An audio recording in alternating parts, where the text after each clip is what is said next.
Good evening, ladies and gentlemen. It's an immense joy to see you all on this day where we are marking a significant milestone in the books of Bangalore branch of ICAI. Today, as finance professionals, we are governed by the finance ministry, and we have our Union Finance Minister, Srimati Nirmala Sitharaman here. Ma'am, it's an honor to have you here. Can I request our chairman to escort?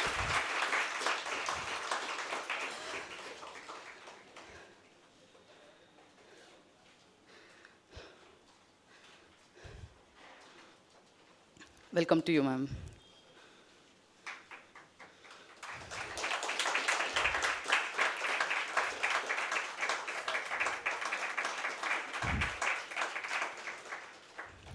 As the community which is responsible for the compliance and the tax collections in the country, it's very important that we know the person behind the laws, and from the horse's mouth to know what are the vision and thoughts behind this. So she is here to address us and also interact with us. I request our chairman to give the welcome address. Yeah, sorry. So can I request our Central Council member Kota Srinivas and SSC chairperson Geeta AB to be on this.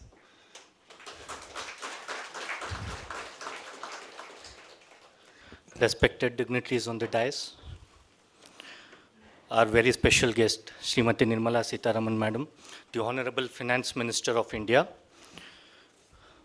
our past presidents, past chairmen of the Bangalore branch, and past chairmen of Southern India Regional Council, distinguished guests, and our valued members. It's both an honor and privilege to stand before you today at this momentous occasion, an interactive meet that marks not only the exchange of ideas, but also the reinforcement of our commitment towards excellence in the field of accounting and finance. Today, we are profoundly grateful to welcome our very special guest, Srimati Nirmala Sitharaman Madam, the Honorable Finance Minister. Madam Minister, your presence today is a testament to your unwavering dedication to engaging with professionals and stakeholders in financial sector, particularly in steering our nation's economy through the challenges and towards the sustainable growth. Bengaluru, our city, not only just enjoys the reputation of being India's Silicon Valley and a vibrant startup hub, but also plays a pivotal role in sculpting the economic and technological advancements of our country. It is this spirit of dynamism and innovation that signifies the significance of a profession, chartered accountancy, positioning us as an indispensable connectors between stringent policy frameworks and need of economic growth. As we unfold today's evening dialogue, it's crucial to highlight Bengaluru's remarkable contribution to the nation's GST and tax collection, a testament to the relentless dedication of our professionals. This achievement vividly illustrates the integral role of a community plays within the nation economic fabric, ensuring compliance and governance, thereby driving our country towards its financial objectives. As we all gather here today, we are eager to engage in a meaningful dialogue, to share insights, and discuss the future of finance and accounting in our rapidly evolving world. This interactive meeting not only serves as a bridge, but connecting the policymakers with the practitioners, enabling a synergy that I am confident will pave to more informed decisions and strategies that not only benefits our profession, but also the greater good of our nation.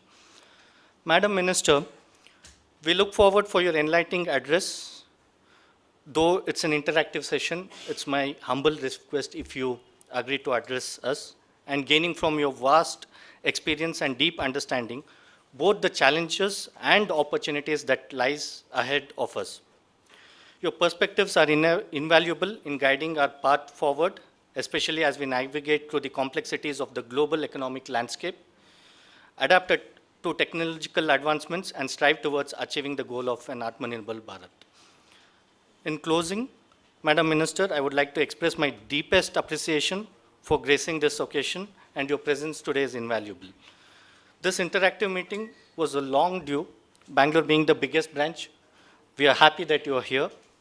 Without taking much of the time, let's look forward for a session that promises not only to be informative, and enriching, but also a stepping stone towards more robust and vibrant future of our beloved country. Thank you.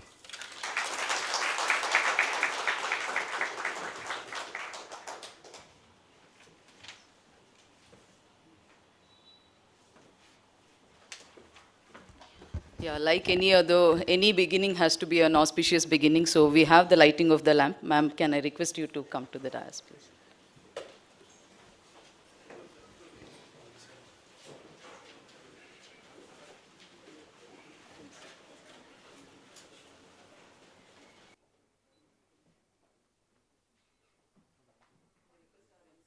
So to join the dais.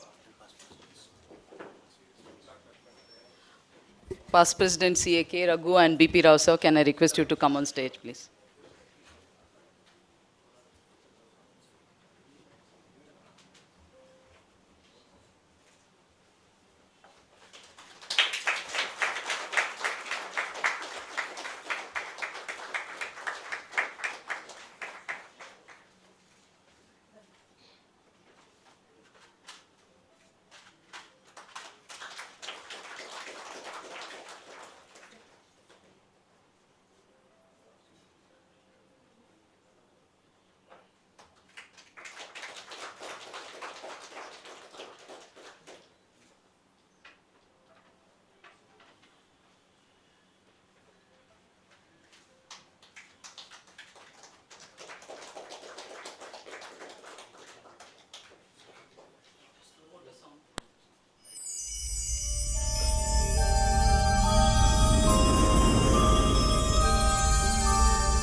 य एष सुप्तेषु जाग्रति य एष सुप्तेषु जाग्रति कामं कामं कामं कामपुरुषो पुरुषो निर्विमाणः निर्विमाणः तदेव शुक्रं तद्ब्रह्मा तद्ब्रह्मा तदेवामृतमुच्यते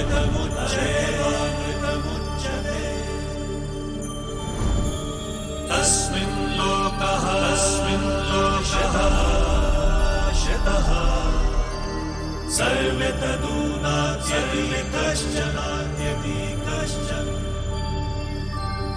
एतद्वैता एतद्वैता एतद्वैता एतद्वैता एतद्वैता एतद्वैता. Now I request our Central Council member C.A. Kota Srinivas to do a brief introduction and also give an overview.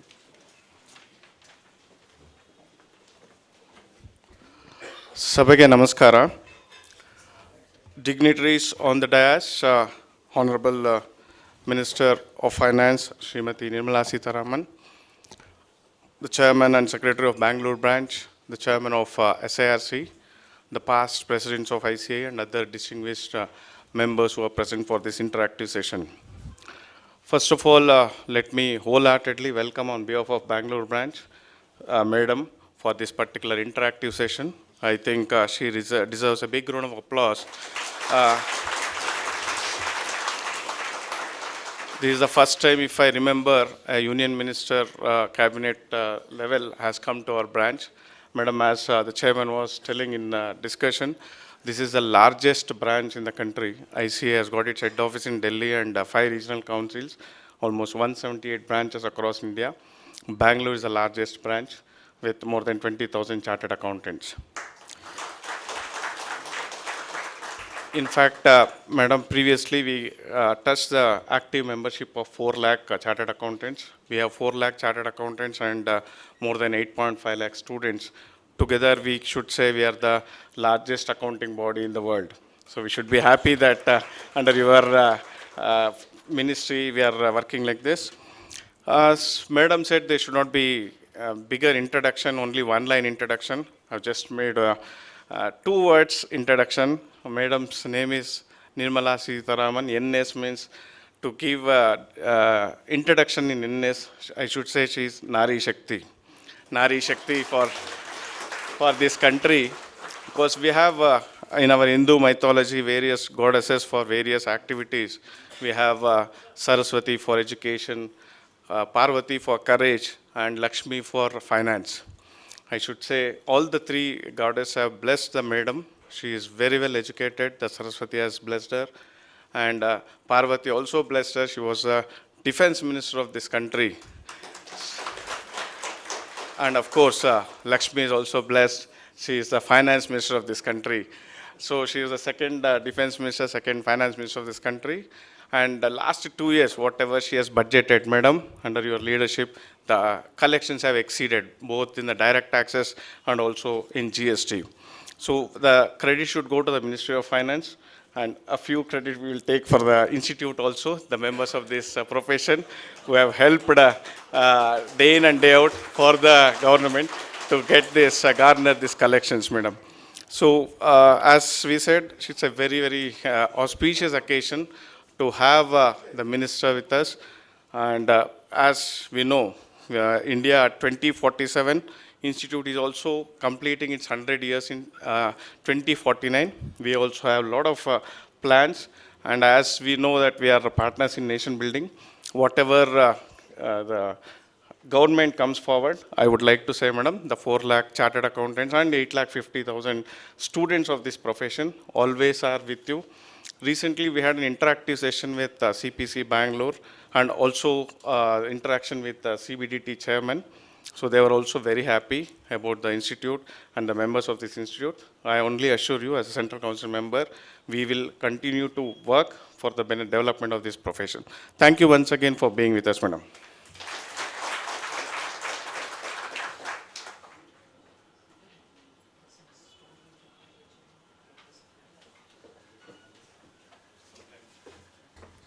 Thank you, sir. Now it's time to hear from the Honorable Minister, Srimati Nirmala Sitharaman. Over to you, ma'am.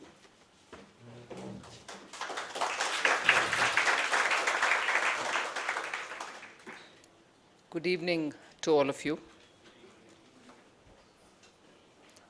To the office bearers of the Institute and to all the members, thank you very much for having me here. If your president right? Chairman, doesn't mistake me, I'd like to certainly put this forward. Initially, I think the organizers wanted me just for an interaction with you. He's had a change of mind. He says, come address my people. So I address you.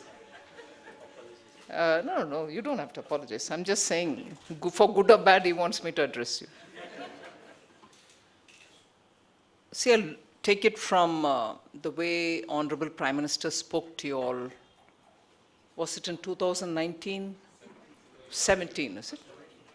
When he addressed all over the country chartered accountants, reminding and drawing a parallel with the freedom movement, where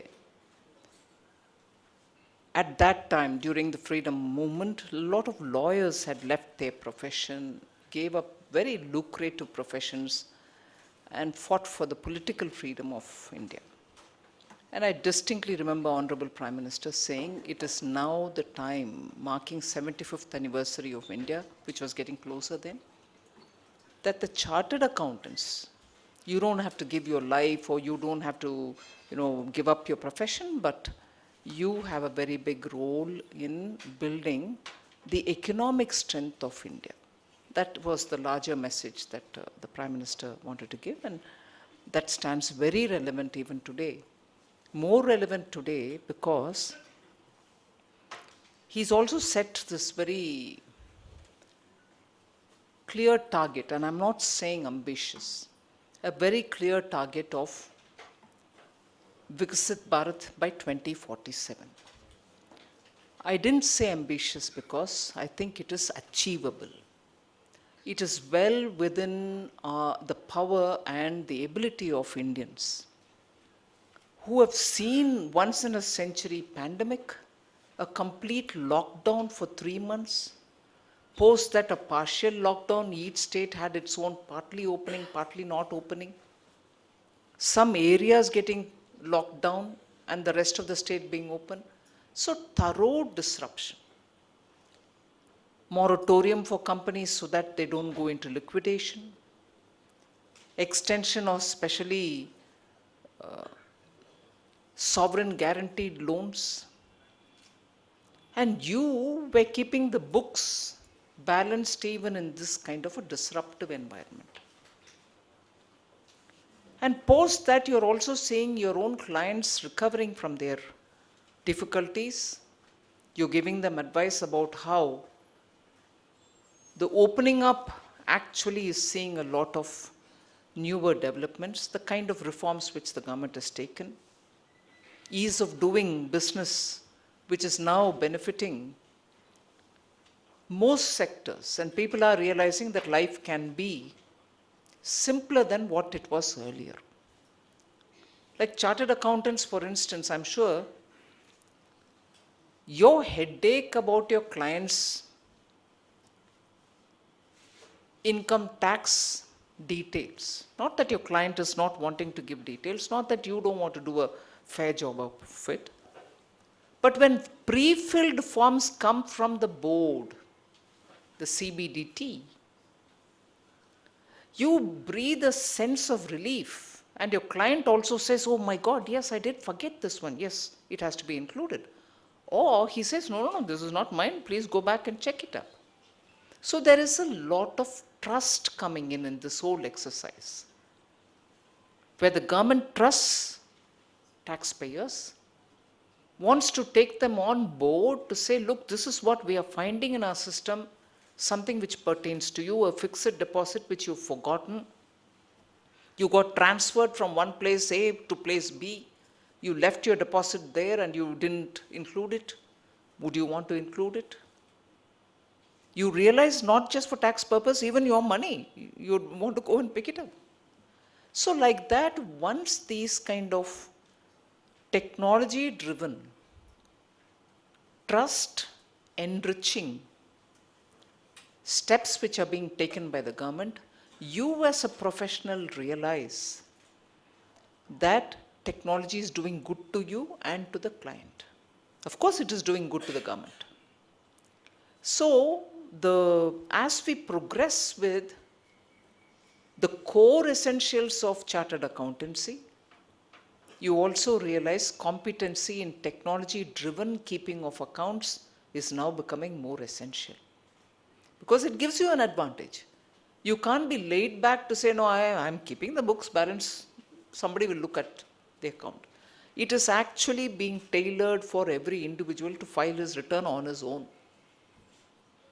And for small businesses, in fact, I remember the first year of my becoming finance ministry, part of the finance ministry, there was thorough hatred. My God, your profession would want to be chopping my neck off. I didn't mind, because I can understand. We wanted the small companies to be free to do their own, because the technology is there for you to fill up your own. And if the government was to give the message that we believe in you, you file your tax returns, you don't need to be certifying, a chartered accountant need not be certifying your accounts. It made their life simple. It wasn't to deny anybody their professional earning. It does bring in a lot of sense of ease for a very small business, because everything that you in your professional knowledge would tell him, do this and not do that. If you do this, there's an advantage. If you do that, there's not so much of it. Is all now being done by technology. Of course, it can't be for medium-sized or large companies. The complications, the layers, the calibration, the more studied way of handling it, where you can be advised to plan your portfolios in such a way that you have better savings, there, of course, it is essential. So like that, technology was used to bring in greater ease for both the assessee and for the professionals who are advising their clients. And so is it with GST.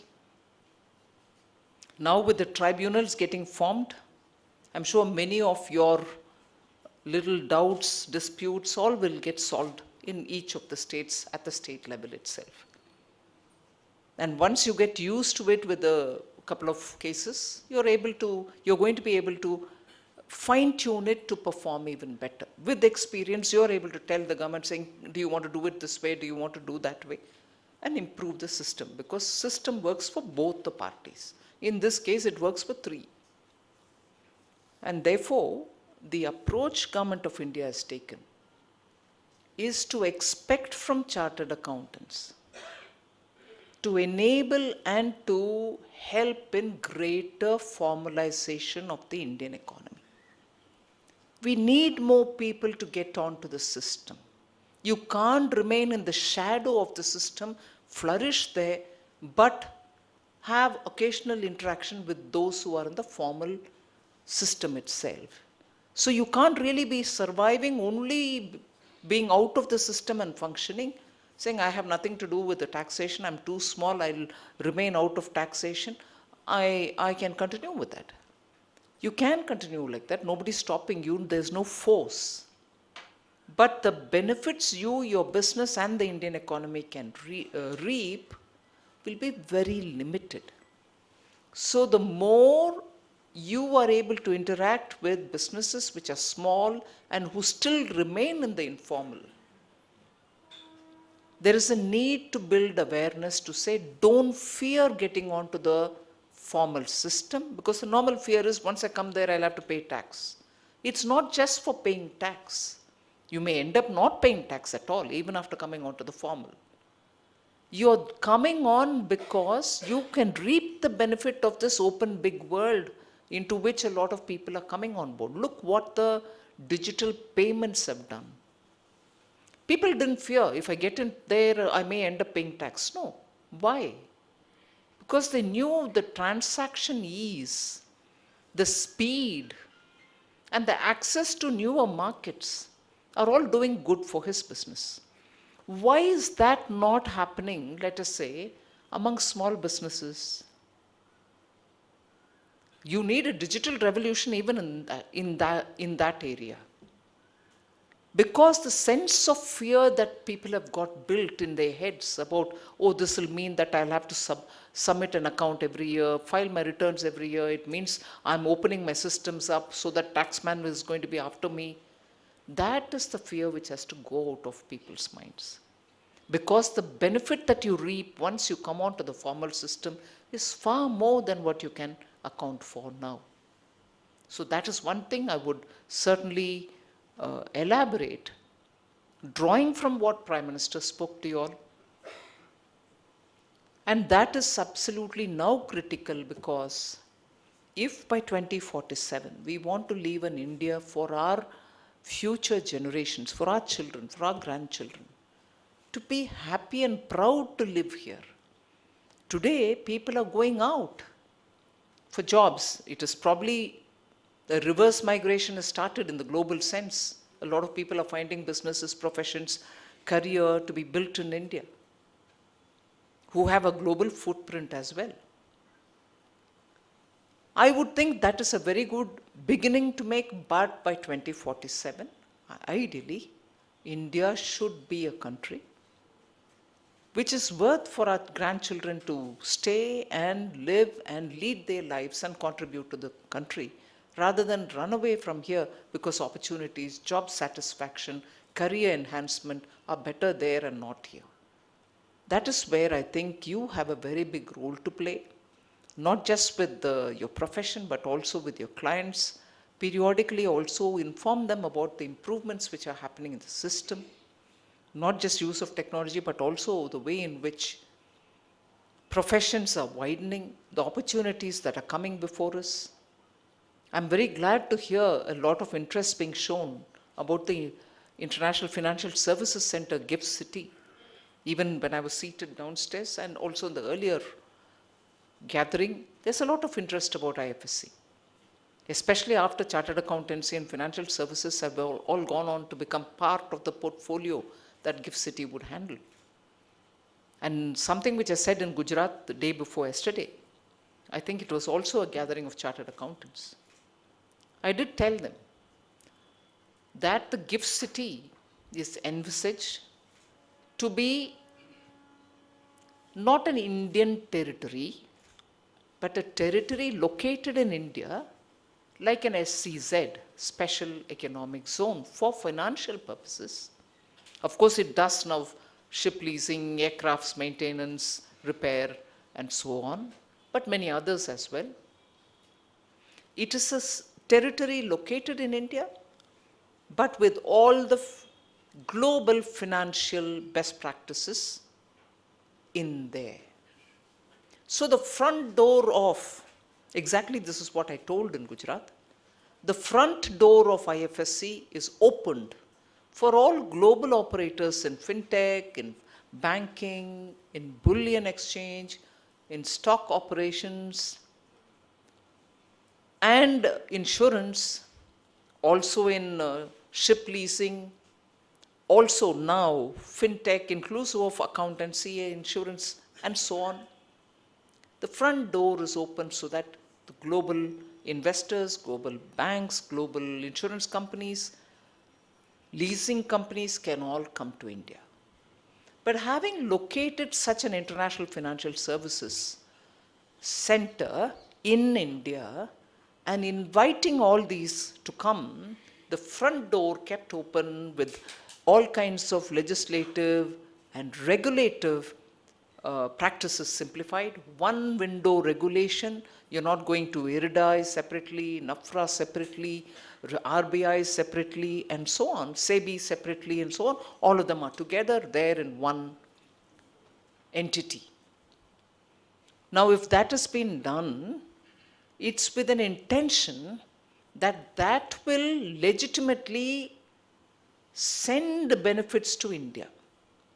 So I used an expression, if the front door is open for investors, operators, banks to come in there, global banks to come in there, global insurance to come in there, the back door, not the proverbial negative back door, but the other back door, which is inward opening, should send the benefits of all these operations for India. So it's not as if it's a door through which Indian businesses go outside. It's not a door through which Indian professionals go outside. It is a global financial hub which will draw the global best of institutions there so that India also can benefit from it. Those best practices should give the necessary collateral benefit for us. So as an opening statement, I leave it there. But I'm sure there's a lot more to talk about how Government of India has been very actively engaging with several countries for mutual recognition, so that chartered accountants from India are recognized as professionals in other countries as well. But before I say this, one other thing which, like the pre-filled form comes for the tax SSC, I want to say there has been a very enthusiastic forward movement in the advanced pricing agreements that we're doing. So at least global trade doesn't have to be worried about what implication, tax implication they'll have to bear. Now I think nearly 14 or 15 of them already have been signed. So these are practices through which companies are able to have certainty in taxation, as a result of which doing in India, taxation, government policy can all be on a firm, predictable, stable footing, as opposed to a time when we went back to doing retrospective tax, much to the dislike of the global community and for Indians themselves. Because it sends a kind of fear saying, how backward would you go? So Prime Minister Modi and the government have been very progressive, future-looking. The mutual agreements or the advanced pricing are all going to help in the simplification of the tax assessee's approach towards taxation. So I'll stop here. Of course, if there's anything more, you can always talk. Thank you.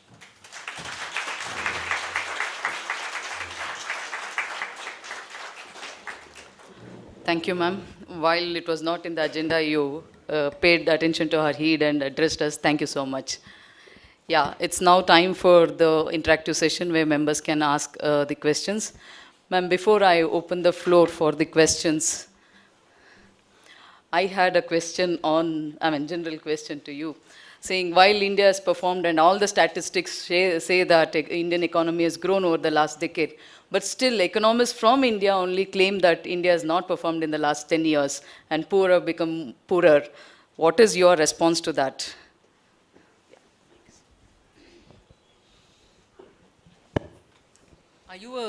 Are you doing a journalist business here, or are you? No, no, no, no, no. I'm a You're charter welcome to do accountant. You're welcome to do it. Yeah.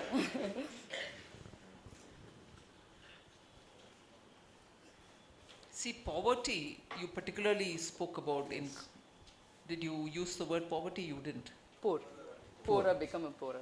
Poor have become poorer. I'd like people who say that to show me the statistics for it.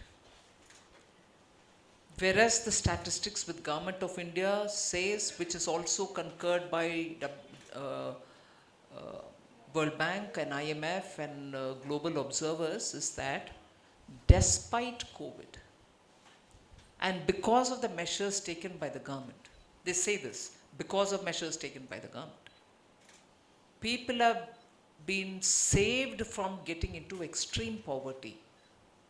You know, the free food grain program, giving money, however little it is, during the COVID, and the direct benefit transfer where no pilferage happens about the money which goes, have all lifted 25 crore people out of extreme poverty. It's a data given. And poverty is not just one indicator based measurement. It's not how much money I have in my pocket. It's so much more. Have I got access to health without paying money? Without having to prove myself and without having to sell that little piece of land that I have or selling the goat that I own? Yes, Ayushman Bharat. Have I got a house to live in, or is it gone? Is it a thatched roof which will completely get washed away during rain? No, a pakka house. Is my wife or my mother or my daughter going miles to get drinking water? No, Jal Jeevan Mission. Is my wife or mother or whoever is the member who's spending time in the kitchen affected because of the smoke? No, Ujjwala Yojana. So, if there are monies to be reaching you, whether it is Kisan, Samman Nidhi or pension, it reaches your account directly because you have a bank account. Now, those were zero balance accounts. Now when monies go, I can't speak for A, B, C like that, but for all those who have PM Jan Dhan account, today their total balance in their account has crossed 2,30,000 crores. 2,30,000 crores. Balance in PM Jan Dhan accounts. What does that say? The poor are getting regular money coming little by little into their accounts. They're spending but keeping also some money in their own account. Are these not indicators? And similarly, the poor in India have never had any kind of financial assistance given to them for their businesses. A small tea shop owner, a small vegetable seller, a small, street corner flower seller, are all today benefiting from PM Swanidhi. Otherwise, did you think banks will entertain them going inside and saying, Sab, 5,000 I want loan? They're all dependent on middlemen. I've lived in a very small town, and I very clearly noticed, because I used to I love going to the vegetable market, buying it and coming. I've heard some of the vegetable fellows tell us that every morning he'll go to the middleman, say, today I want to buy my stock for my shop, I need 1,000 rupees. Even as he gives him the money, he will only give 900 rupees, 912, 920, something like that. But when he goes back in the evening after finishing his business, he'll have to pay back 1,000 rupees. That is the kind of usurious interest these people took. Well, no one could do anything because at least they were available for them. Today, these small businesses get it from the bank. And the bank and such small traders, street vendors have developed a good relationship. And I'm happy to say most of these accounts are being serviced very well. So that which person who was ready for 10,000 today is going higher and says, okay, now he's eligible to get 20,000. The bank is convinced he's genuine. Sooner he gets out of Swanidhi and gets the Mudra loan for himself. So there is progression in terms of small businesses getting some loans to continue with their business. Are these not ways in which you empower a person to get out of poverty? Or is it by saying, every year I'll throw 1 lakh into his account, finish? 1 lakh will reach his account. But what happens to his health? What happens to the little credit he needs? What happens to the gas? His wife and children, everybody will be going miles to get water and maybe walking through hot sun. Are we bothered about them having a house? So, the perspective on poverty. There was a time when I thought Garibi Hatao is a magic word. Even today we hear the grandson of Mrs. Indira Gandhi telling us, yes, I have a magic wand. Why didn't Mrs. Gandhi get that magic wand? Poverty can be removed like that. But it takes a lot of effort. And that is why I think India, people who talk on poverty should go see it for themselves. Should hear people who have lived in poverty as to how it is little by little bringing them out of it. And rather not sit in rooms from where they said 5% growth is only unimaginable, let's see you'll reach there. Today we are on 8%. 8% growth. The last quarter's growth is still pending. I'm not the finance minister. I know media sitting here. The finance minister said 24 growth is already 8%. The last quarter's growth numbers will have to still come. But it was 8 first quarter, 8 second quarter, 8.4 the third quarter. So it'll average to that kind of a. So people who gave us advice to print money and give money in the hands of people during COVID, and people who said only then Nyaya will be done, and people who told us 5% itself is unimaginable for India. Answers are being given by the people of India. Thank you, ma'am. Now we open the floor for the questions. Members, one request, keeping the time and the effective utilization of her time, valuable time, we request you to ask the macro policy level questions. Don't get into the granular questions. That's a request. Yeah, I may request Padamchand sir to ask his question right now. Madam, privilege hearing you. And I'm picking up certain points from your speech concern, talking about technology, talking about digital transformation, talking about GIFT City, talking about APAs. And I'm therefore imagining India's position in the global scenario, where we are having a lot of attention being paid to the BEPS action plan, base erosion profit shifting. There is an action plan 1, action plan 2. India is also an active participant in that. The question for us is that the world is unified in terms of identifying the problems, but running helter-skelter in terms of the actual addressal of the problems concerned. We have the equalization levy here, we have the digital services tax elsewhere. So there is some sort of a disharmony in terms of the solutions. Now, it's bound that we are going to have some problems in terms of resolving these disputes concerned. But India is steadfastly saying, I'm not going to be a part of the arbitration that the international community is agreeing upon. So your thoughts on that, 1. 2, India is bound to be the place where it's going to support the whole world because the technology and the Indian next population are going to be the supporters of the world concerned. So when we therefore are looking and participating in the international trade barrier discussion, should we necessarily keep in mind India's strength in terms of saying that hey, India is going to be the service provider to the whole world at large. And therefore, when you are drafting policies, should be having this aspect in mind. Third would be the aspect of the equalization levy that's coming in, possibly not gelling well with the action plan 1 and action plan 2 today. Where are we looking forward to this levy continuing in the next future? Well, your second question is, of course, we keep the strengths of India in mind when negotiations happen for agreement, trade agreement, services agreement with any country. So those discussions have been going on with UK, with Canada. We completed one with UAE. We completed one with Australia earlier. So yes, we do keep in mind, and we want India with its professional excellence and the soft skills that Indians have, we want that benefit to accrue to us. On the two-pillar solutions, it's all right, you recognize, I also recognize that at least now they've come to realize that the economies from where they make their profits don't get anything at all. Till now they've not received anything.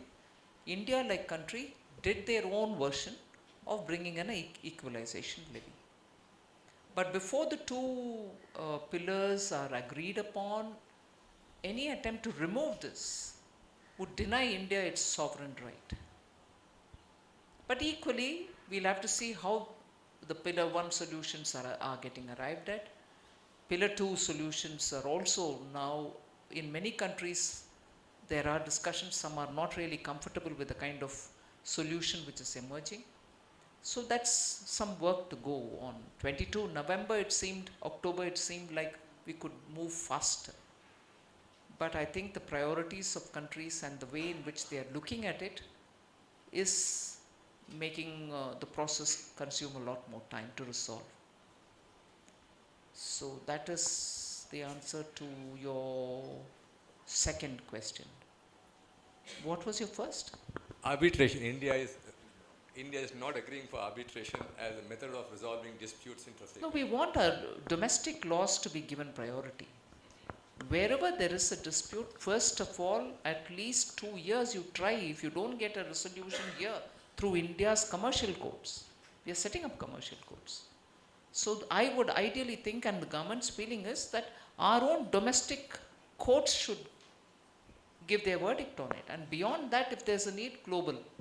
But right away taking Indian issues, commercial disputes, to an arbitration without even trying our own laws, our own courts, is unacceptable.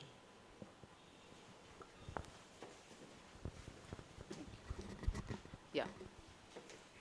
Madam, it's an honor to address you, and I appreciate you mentioning about relying on taxpayers' voluntary compliance, and I'm speaking in the context of GST. If we peruse the tariff, the GST tariff, we'll find that sectors where there is relatively slower adaptation to technology and relatively lesser documentation of their transactions, tariffs have been lower without the benefit of tax credits. But other businesses where audit is more readily possible, tariffs are higher and cascading is eliminated. So as a result, what happens is these sectors which are still to pick up the pace as far as their own compliance are concerned will see the effect of cascading of taxes. Is it possible for GST tariff to have options as far as allowing slower adapters to get the benefit of simpler compliances, and those who are able to adapt to technology better and faster relative to their peers to have the option of paying the higher tariff and enjoy tax credits which will eliminate cascading of taxes and help them become more profitable? Your thoughts on that? Well, the council will have to discuss it. It may not be just my thoughts. But equally, as you say, it sounds attractive, but how does one implement it? When you give an option that somebody who's tax savvy can get into it, the others can stay out of it, won't there be a arbitrage? So do companies have to choose from this or that? And in choosing, will the authorities be clear on who's choosing for what reason?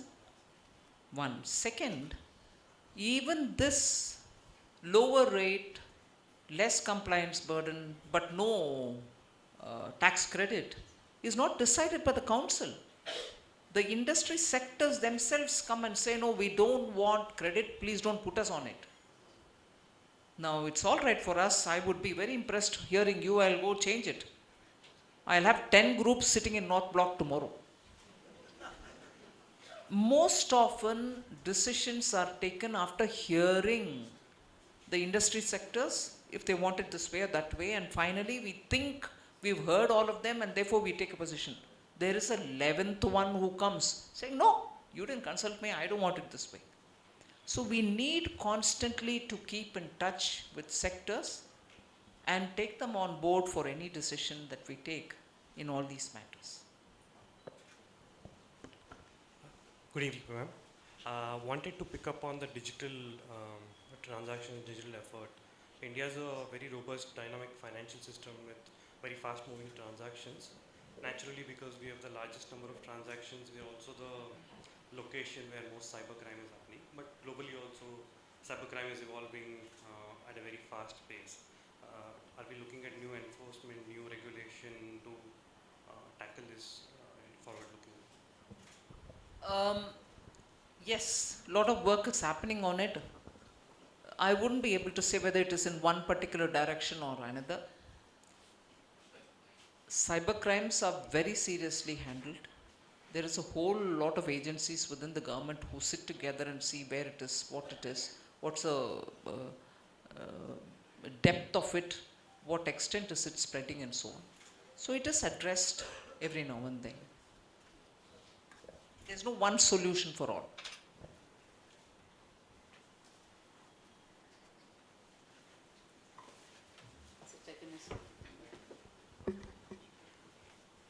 Respected Madam,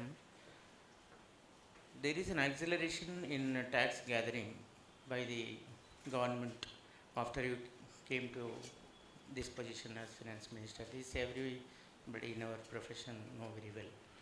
In fact, our professional fraternity compliment you for that. But now, since there is a kind of business and the accounting, these are two interrelated aspects of business. If the reporting part is taking place, only after that the government of India knows what is the tax gathered, means tax collected by the business entity. Why can't it be made the other way, that each and every moment there is a transaction taking place at the counter of the business, at least for bigger businesses. So this is automatically getting connected to some kind of a master system to the nation, where the government knows by itself, because technology driven, technology is most advanced in India, and there are people who can work on that. Even our profession is always ready to do that. So if that is done, I am sure that at least 50% of the taxes, more than 50% of what the government is now gathering the taxes, this will be definitely assured. This could be possible, a thought can be given.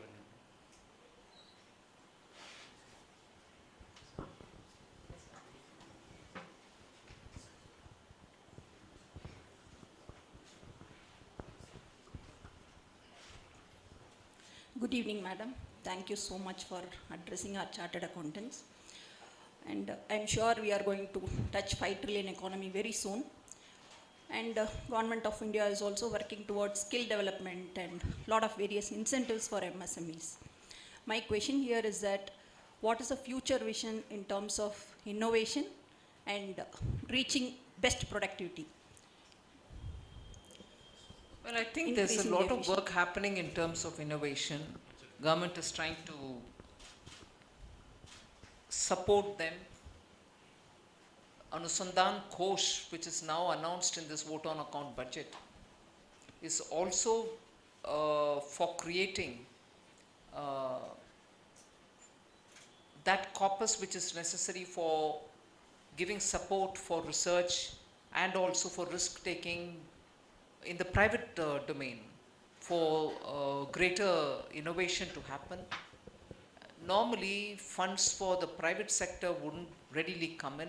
Government has now created this. That body, let's say some kind of a special purpose vehicle, will have to handle it so that greater innovative activities are supported, high risk activities can be supported, and so on. So we are doing it through this course. We are also trying to help the institutions like Indian Institute of Sciences, IIT, and so on, to handhold people who are undertaking such research or some specific innovative steps in, say, their own domains, and so on. So we are supportive of innovation. Good evening, ma'am, and we have to, as professionals, congratulate you and compliment you for phaseless assessment scheme, concurrently the phaseless conferment of jurisdiction. And this is one technological advancement that has been introduced into direct taxes. And your PLI scheme, which has started paying dividend now, I have a few, we are eager to know as to what is your take on, insofar as semiconductor business is concerned, would you be expanding scope of business trust to include semiconductor activity? Would you be expanding scope of 115 BAB in respect thereof? We would also be eager to know as to how would you would respond to Nestle's decision, like on good faith doctrine. There is some fear that the decision contradicts the good faith doctrine in terms of the treaty interpretation of protocol notification. And lastly, the government's take on angel tax, 5627B tax, which the industry is a little worried about. Yeah, we are eager to know your thought process on that.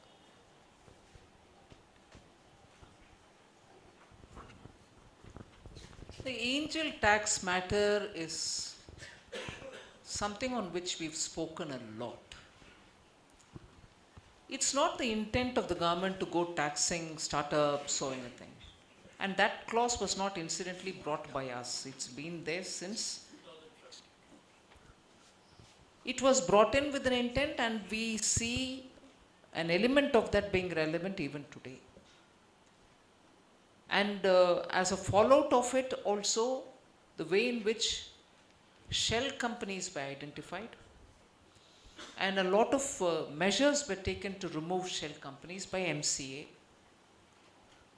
So angel tax is a convenient point on which discussions can happen anywhere, as though it is only aimed at one particular aspect of business or one particular section of business, startups, for instance. No. The understanding of what comes under angel tax is something which I have had quite a few discussions with people, and there is no way in which you can otherwise handle shell company problems. And I have in fact specifically asked, saying, tell me what is that one particular thing connected to angel tax which you want us to do. I've never had one answer. Again, like many things, several answers. Simple one of which accuse me for reductionist approach, making it sound very simple. Everything that happens in Singapore should happen here today. I'm simplifying the whole thing. I may be wrong. But it cannot be that we aspire to become like Germany or Singapore or some other country where other framework of law exists, and also this would be part of it. So in India, I think what is important is to see how gradually a lot of loosening up is happening. If there is a hurtful content in terms of what comes under the broad category of angel tax is brought to my notice, I'm quite happy to handle it. It's not our intent to make it stifling for startups, but yet it has to fall within some framework. So I will invite you also to give me that which is specifically pinching. I'll address it. spectral problem is being brought under one name, angel tax. This also, that also, that also, that also. Can't be that. Yeah, sorry. Well, that was a, it may not be government's take. It is a question of what is it which businesses declare.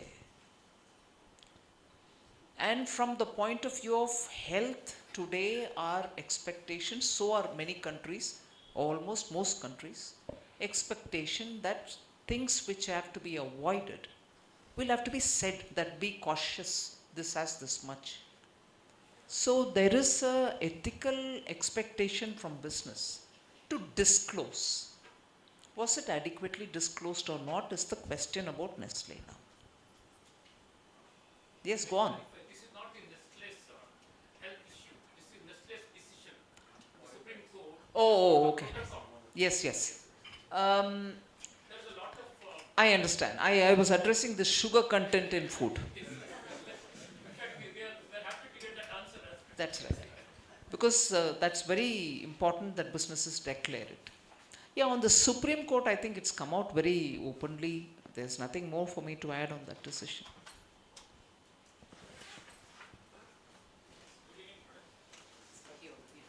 Mike will come. Mike will come. I can go ahead. Good evening, madam. As you initially started, sorry, I have a bad throat, that during the independence time, many of the advocates moved out of the profession in support of it. Though I professionally chartered accountant, I moved into an organization where it imparts skill to the youth and get employment. We are there in existence for the last 50, 60 years, and we have delivered many students who have come out successfully, and all of them are placed at the end of the period of 3 years diploma. Under MSDE, there is an education skill loan is there. It is only limited to 1.5 lakhs, which was made about 15 years back. Today the cost of living gone up.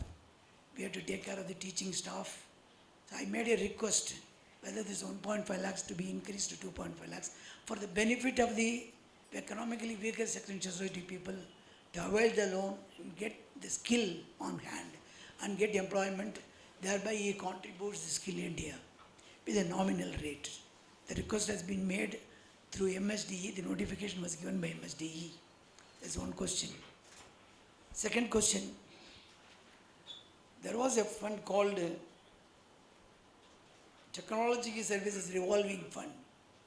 It was signed in 1989 between Reconstruction and Development, International Bank Development Association and Government of India, where the fund was made available to such a technological institution at a very nominal rate of interest. It is 1% interest. We availed twice. First time 5 crore, repaid the money. Second time 25 crore, we repaid the money. Because the technology is keep on changing. So our students must also learn what is the current technology like additive manufacturing, robotics, etc. like that. And as an organization, we are for a non-profit organization. So such funds was very helpful for modernize our shop floor. Thereby the boys get the latest technical training for them to get employment. That is number 2 question. Recently, our first private organization to get recognition under NCVET, which comes under MSDE. You have given exemption to all NCVET earlier before that, like ITI, no GST, nothing of that kind. So we want that also to be extended to the recognized organization of NCVET under Government of India, MSDE.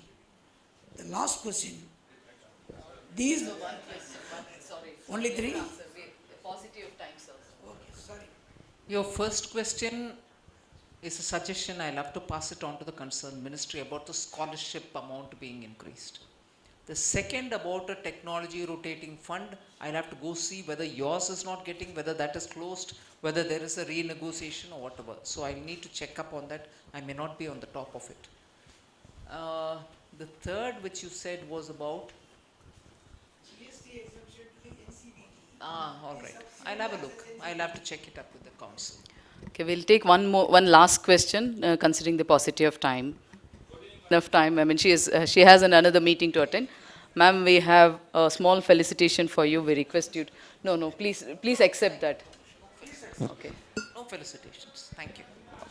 okay, yeah, thank you.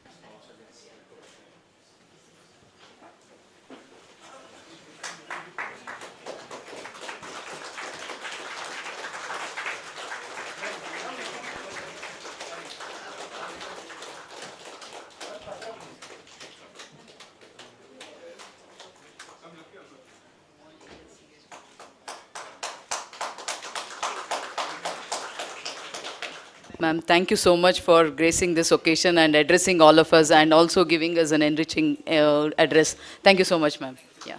And members, thank you for your patience and active participation. Thank you.